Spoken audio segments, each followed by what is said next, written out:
Figured up for Nick Clegg, and then he's going to start another day of campaigning tomorrow, I think, with about another 4 events planned this weekend, very key before the election next week. Fiona, thank you very much indeed. Fiona Trott there in Mulhern, quite a crush at the bar, might take a while to get served. Coming up, we'll be joined by viewers on BBC One for a full roundup of national news with Kate Silverton. And just a reminder that if you're away from the television and you want to keep up to date, you can, of course, watch BBC News live on the web.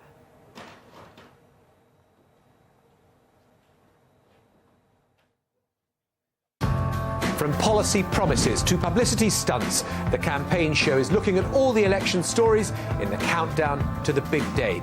We're interviewing the key players and hearing your views. So join me every weeknight at 9 on the BBC News Channel.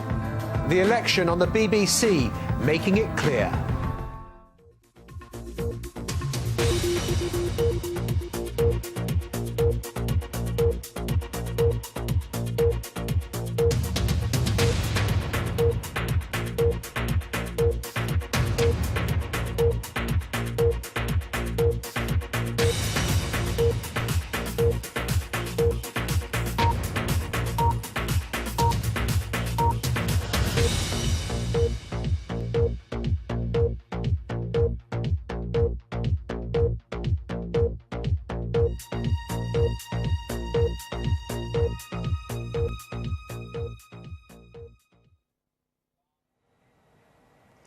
May-Day clashes. Police in Athens used tear gas to break up demonstrations over planned spending cuts.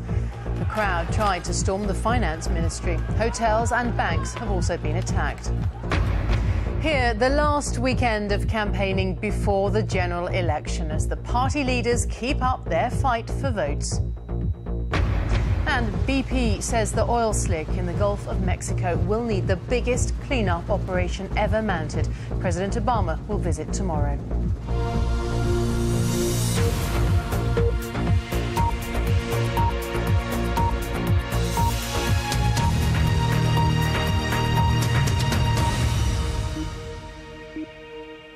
Hello, good evening. Clashes have broken out in Greece between police and demonstrators protesting against austerity measures planned by the government there. In the capital, Athens, police have used tear gas to disperse crowds. The EU's demanding spending cuts in return for bailing out the Greek economy. While details of those cuts will be outlined tomorrow, our Europe editor, Gavin Hewitt, is in Athens for us. Gavin.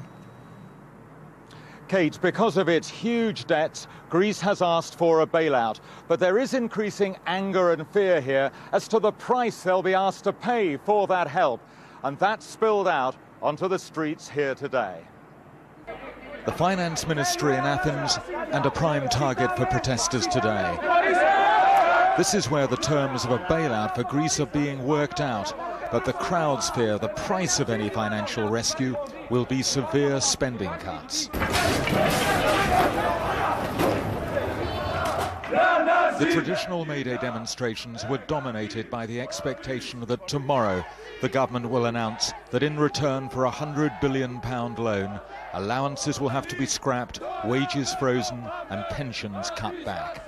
If the people here are asked to take further cuts in their income, what will be their response?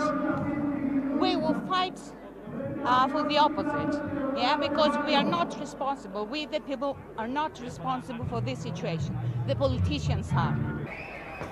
The mood was tense and resentful. Some anarchists attacked a well-known hotel. Other groups marched towards police lines.